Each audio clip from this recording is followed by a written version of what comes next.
నేను ప్రభుత్వ పాఠశాల విద్యార్థిని. అవునండి, నాకు ఇలా చెప్పుకోవడం అంటే చాలా ఇష్టం. మా అమ్మా నాన్నలు పెట్టిన పేరు సౌమ్య. అయితే ప్రభుత్వ పాఠశాల విద్యార్థి అని చెప్పుకోవడం ఎందుకంటారా? ఎందుకంటే ఆ అదృష్టం అందరికీ ఉండదు కదండి. ఉన్న ఊళ్ళో అమ్మ, నాన్న, అక్క, చెల్లి ఇలా అందరి మధ్య ఉంటూ ప్రేమానురాగాలతో పెరుగుతూ అమ్మఒడి లాంటి మన ఊరి బడిలో చదువుకునే అదృష్టం ఎంతమందికి ఉంటుంది చెప్పండి? తల్లిదండ్రులారా, దయచేసి ఆలోచించండి. మీ వ్యక్తిగత కారణాల కొరకు మీ పిల్లల్ని హాస్టల్ పేరుతో దూరంగా పంపించకండి. పుస్తకాల బస్తాలు మోయడం తప్ప అవి తెరిచి చూసే టైం దొరకదు వాళ్ళకి. మాలాంటి చిన్ని మనసులను గాయపరచకండి. దయచేసి ప్రభుత్వ పాఠశాలలో మీ పిల్లల్ని చేర్పించండి. చెరువు లేని ఊరు, ప్రభుత్వ బడి లేని ఊరు కలతప్పిపోతుంది. కావున మన ఊరి బడిని కాపాడుకునే బాధ్యత మనందరిది.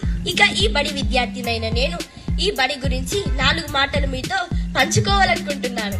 ఈ బడిలో రాసుకునేందుకు పుస్తకాలు, కాపీలు, వేసుకునేందుకు బట్టలు, కడుపు నింపుకునేందుకు పౌష్టికాహారం, జ్ఞానాన్ని పెంచుకునేందుకు చక్కని విలువల విద్యను అందించే గురువులు, బోధించే పాఠాలు, మనోవికాసానికి అవసరమైన ఆటలు, పాటలు, పోటీలు.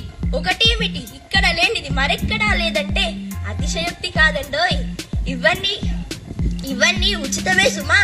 మేము పాఠ్య పుస్తకాలే కాకుండా మరికొన్ని కొత్త విషయాలు, కంప్యూటర్స్ కూడా నేర్చుకుంటున్నాం. మా గురించి మీకు ఈ విషయాలు తెలుసా? మేము కథలు, కవితలు, నాటికలు, వ్యాసాలు, బొమ్మలు ఇలాంటివెన్నెన్నో ఆవలిలాగా రాస్తాము, వేస్తాము. మేము రాసిన అంశాలు ఎన్నో పత్రికల్లో వచ్చాయి. ప్రభుత్వం వారు నిర్వహించిన పోటీల్లో కూడా మొదటి బహుమతి కూడా వచ్చిందండోయ్.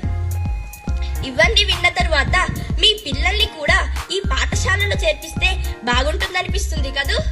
ఆలస్యం అమృతం విషం అని పెద్దలన్నట్లు ఇంకెందుకు ఆలస్యం, మంచి తరుణం మించిపోలేదు.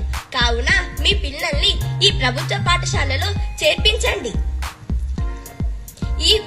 ఈ బడి మన ఊరి బడి బాట మన భవితకు బంగారు బాట అవుతుందని విశ్వసిస్తూ చిన్నదాన్ని మీలాంటి పెద్దలతో మీకు తెలిసిన విషయాన్ని మరోసారి పంచుకునే అవకాశం కల్పించిన పెద్దలందరికీ పేరు పేరున ధన్యవాదాలు తెలుపుకుంటున్న ప్రభుత్వ పాఠశాల విద్యార్థి. మన ఊరి పిల్లలంతా ఇలాగే చెప్పుకునే రోజు త్వరలో రావాలని ఆశిస్తూ సెలవా మరి.